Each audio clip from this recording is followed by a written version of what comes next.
Hey everybody, it's Corey.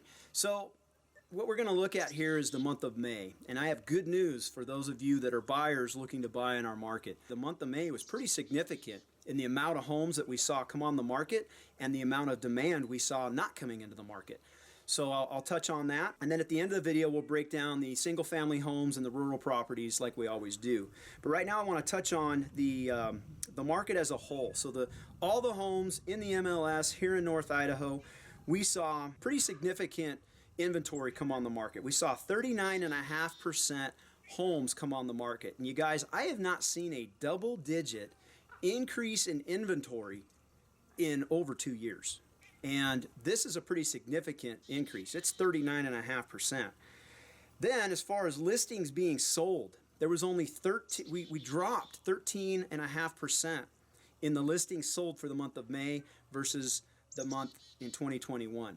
And prices are still up though, 21.5% more expensive here in May 2022 than it was in 2021. Even though we saw inventory go up month or year over year, 39.5%, we are still very low compared to historical norms. So if you look at the chart here, you'll see in the orange section your May homes for sale. Even though we had 925 homes come on the market, it's still relatively low compared to the rest of the 5-year average. If you look at May 2018, we had 2,042 homes. We don't even have half of that, even with that spike in inventory that we saw this May. And then in the blue section, you'll see the May pending sales. These are the homes that were put under contract. This is different than closed sales. These numbers are actually more contemporary. Pending sales are like what just happened, whereas closed sales tend to lag about 30 days behind. So the amount of homes being put under contract in the month of May 2022 was definitely lower than what we've seen over the last 5 years. So we're definitely seeing a market starting to shift. More inventory and less sales, less demand.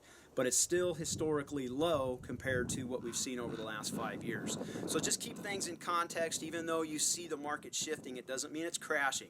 In fact, it's nowhere near normal yet. We want normal. We want these numbers to continue to go up as far as inventory.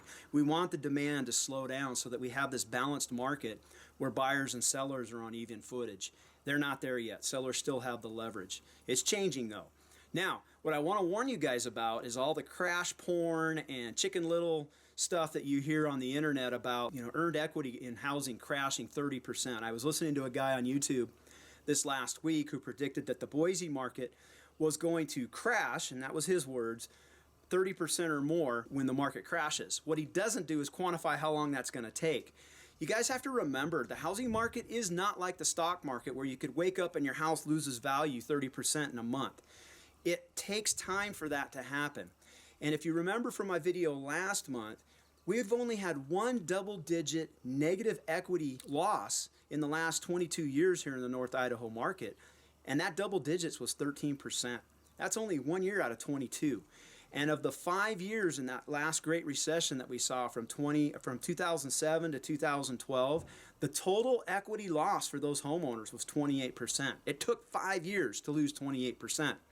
So don't expect the housing market here to crash 30, 40% over the next year or two. Keep things in perspective. Understand we still have a way undersupply of homes, and we still have a lot of people that want to be here. And I don't think the people wanting to be here is going to change, especially if we start to see more social unrest and things that could really cause people to be unsure in the big cities. We tend to draw a lot of those people to this market.